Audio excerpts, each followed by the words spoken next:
నమస్తే అండి అందరికీ. నేను మీ Madhavi Krishna. Welcome to my channel Madhavi Krishna's Telugu కథలు, తెలుగు స్టోరీస్.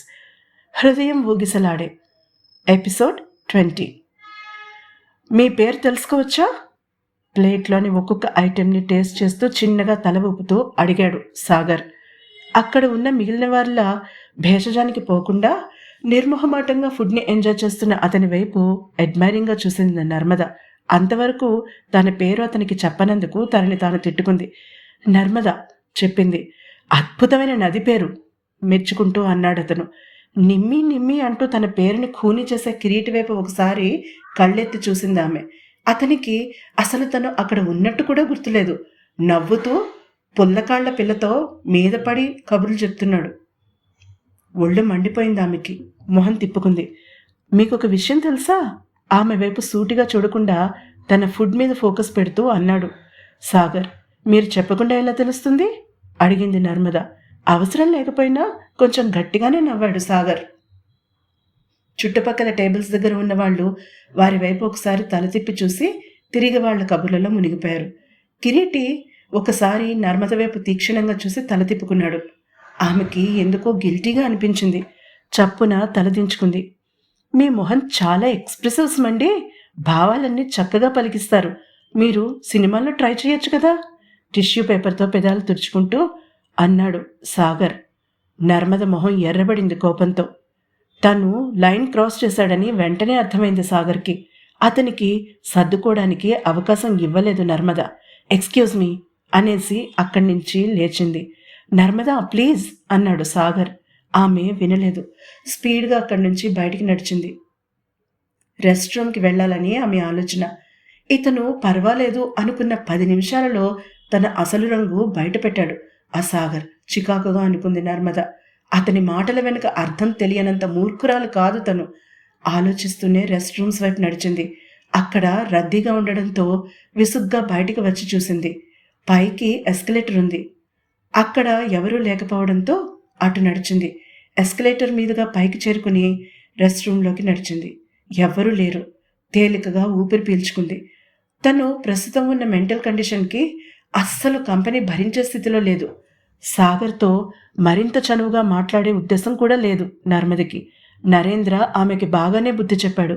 మగవాళ్ళకి ఎంత దూరంగా ఉంటే అంత మంచిది. తనకి తానే గట్టిగా వార్న్ చేసుకుంది నర్మద. ఆమె బయటికి వచ్చేసరికి అక్కడ నీడల్లో నిలబడి ఉన్న ఆకారం ఆమె ముందుకొచ్చింది. అది ఊహించని ఆమె ఉలిక్కిపడి వెనక్కి గెంతి కెవ్వుమని అరవబోయింది. యూ ఫూల్, నేను కిరీటిని అంటూ ఆమె నోటి మీద తన చేతిని ఉంచి గట్టిగా అదిమాడతను. గట్టిగా కళ్ళు మూసుకున్న నర్మద అతన్ని చూడలేదు. పానిక్తో అతని మాటని వినలేదు. అతని చేతుల్లో నుంచి విడిపించుకోవడానికి గుంజుకోవడం మొదలుపెట్టింది.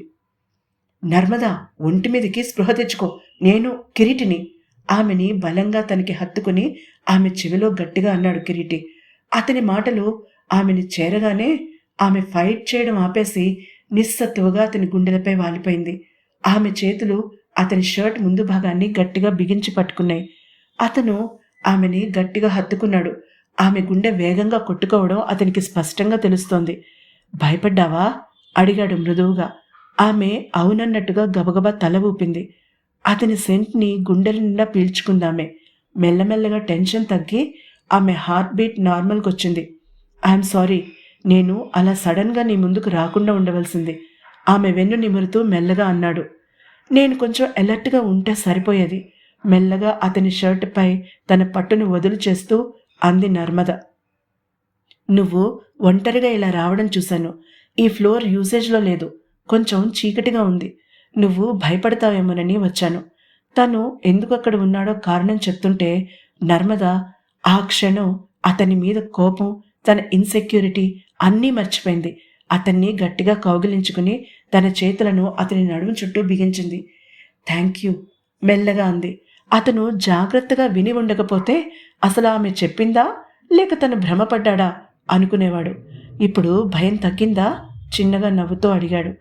తనంతట తానుగా అలా తనని కౌగిలించుకుంటుందని అతను కలలో కూడా ఎప్పుడూ ఊహించలేదు. ఒంట్లో ఉన్న రక్తం ఒక్కసారిగా వేడెక్కి ఆవిరైపోయిన ఫీలింగ్ కలిగింది అతనికి. కానీ తనని తాను అదుపు చేసుకున్నాడు కిరీటి. అది పబ్లిక్ ప్లేస్ అనే విషయం అతను మర్చిపోలేదు. కానీ మరికొన్ని నిమిషాలు ఆమె దగ్గరతనాన్ని ఫీల్ అవ్వాలనుకున్నాడు. Narmada, are you okay? Sagar కంఠం ఆ నిశ్శబ్దంలో శృతిలేని వీణలా కర్ణకఠోరంగా వినిపించింది. నర్మద ఉలిక్కిపడి కిరీటికి దూరం జరిగింది. ఏం టైమింగ్ రానిది, కసిగా అనుకున్నాడు కిరీటి మనసులో. ఆమె చెంపలు ఎర్రబడిపోయాయి. ఎవరివైపు సూటిగా చూడలేక కిందికి చూసింది. అలా సడన్గా లేచొచ్చేశావు, నా మాటలు నిన్నేమైనా బాధ పెట్టాయేమోనని టెన్షన్ పడుతూ నిన్ను వెతుకుతున్నాను.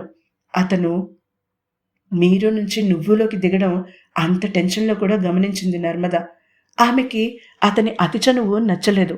అంతకు ముందు అతని మేనర్స్కి ముచ్చటపడిన ఆమెకి ఇప్పుడు అతను తన వైపు చూస్తున్న చూపు అస్సలు నచ్చలేదు.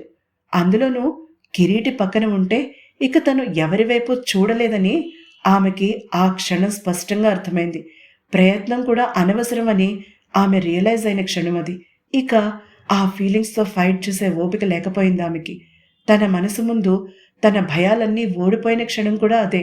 హఠాత్తుగా ఆమె మనసు రిలాక్స్ అయింది. తనని కిరీటి ప్రేమిస్తున్నాడో లేదో తనకి తెలియదు. అతనికి ఆ కింద నిలబడిన పుల్లకాళ్ల అమ్మాయి గర్ల్ ఫ్రెండ్ అవునో కాదో అస్సలు తెలీదు. కానీ తనకి సమస్య వస్తే అతనే ముందుంటాడు సాల్వ్ చేయడానికి. అది మాత్రం క్రిస్టల్ క్లియర్గా అర్థమైంది ఆమెకి. ప్రస్తుతానికి అంతవరకే తను ఆలోచించగలదు. కిరీటితో అంతకు మించి అడుగు వేయడానికి ఆమెకి ప్రస్తుతానికి ధైర్యం లేదు. ఆమె మెల్లమెల్లగా రిలాక్స్ అవ్వడం గమనించిన కిరీటి ఆమెని వేరే విధంగా అర్థం చేసుకున్నాడు. సాగర్ని చూసి ధైర్యంగా ఫీల్ అయ్యిందేమోనన్న ఆలోచన అతని మనసును మెలిపెట్టింది. కానీ ఆమె మాటలు అతని అనుమానాన్ని మాయం చేసేశాయి. థ్యాంక్ యూ సాగర్ గారు, ఐఎమ్ పర్ఫెక్ట్లీ ఆల్ రైట్. సమయానికి కిరీటి వచ్చారు, నా టెన్షన్ పోగొట్టేశారు, చిన్నగా నవ్వుతూ చెప్పింది నర్మద. సాగర్ మొహంలో వెలుగు ఆరడం తెలుస్తూనే ఉంది కిరీటికి. వస్తున్న నవ్వును ఆపుకున్నాడు. చాలా కాలం తర్వాత నర్మద కంపెనీలో రిలాక్స్ అయ్యాడు కిరీటి. వెళ్దామా? నవ్వుతూ అడిగాడు ఆమెని. ఆమె చిన్నగా తల ఊపింది. గుడ్ బై సాగర్ కవ్విస్తున్నట్టుగా అనేసి నర్మద వెనుక నడిచాడు కిరీటి. వాళ్ళిద్దరూ వెళ్ళిన వైపే నోరు తెరుచుకుని చూస్తూ ఉండిపోయాడు సాగర్. సరిగ్గా గంట తర్వాత అతను రాజ్ ముందు నిలబడి ఉన్నాడు. ఈడియట్, ఓవర్ యాక్షన్ చేయమని ఎవడన్నాడు నిన్ను? కోపంగా అరిచాడు రాజ్ అతని మీద. ఇది మరీ బాగుంది. ఏ అమ్మాయికైనా తారక మంత్రం లాంటి మాట తన అందాన్ని పొగడడం. ఒక డైరెక్టర్గా అలా మెచ్చుకుంటే ఆమె మురిసిపోతుందనుకున్నాను. ఇలా రియాక్ట్ అవుతుందని నాకేం తెలుసు? నాసుగుతూ అన్నాడు సాగర్. షీఈస్ డిఫరెంట్ నీకు అని చెప్పి పంపాను. మంచి ఛాన్స్ పోగొట్టావు. ఇప్పుడు వేరే ప్లాన్ ఆలోచించాలి నేను, విసురుగా అన్నాడు రాజ్. ఇలా చుట్టూ తిరిగి వెళ్ళడం అవసరమా అనిపించింది ఒక్క క్షణం రాజ్కి. కానీ ఆడపిల్లలతో వ్యవహారం. తాను మామూలు రోడ్ సైడ్ రౌడీ కాదు, కోట్ల టర్న్ ఓవర్ ఉన్న బిజినెస్ ఎస్టాబ్లిష్మెంట్ రన్ చేస్తున్నాడు. జాగ్రత్తగా ప్లాన్ చేయకపోతే తను చిక్కుల్లో పడతాడు. చికాకుగా తల విదిలించాడు రాజ్. నువ్వు సినిమాకి స్క్రిప్ట్ తయారు చేసుకో, సీరియస్గా చెప్పాడు. అప్పటికే అతని మనసులో ఒక ప్లాన్ రూపుదిద్దుకుంటోంది. మరి ప్రొడ్యూసర్?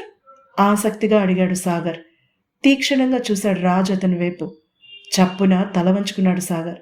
విషయం అర్థం కాకపోయినా తనకి ఒక సినిమా డైరెక్ట్ చేసే అవకాశం వస్తున్నందుకు సంతోషించాడు సాగర్. తమకు ముంచుకు రాబోతున్న ప్రమాదం గురించి తెలియని నర్మద కిరీటి పక్కన కారులో కూర్చుని కిటికీలో నుంచి వీస్తున్న చల్లని గాలిని ఎంజాయ్ చేస్తోంది కళ్ళు మూసుకుని. ఈ ఎపిసోడ్ కనుక మీకు నచ్చినట్లయితే సబ్స్క్రైబ్ చేసుకోండి, లైక్ కొట్టండి.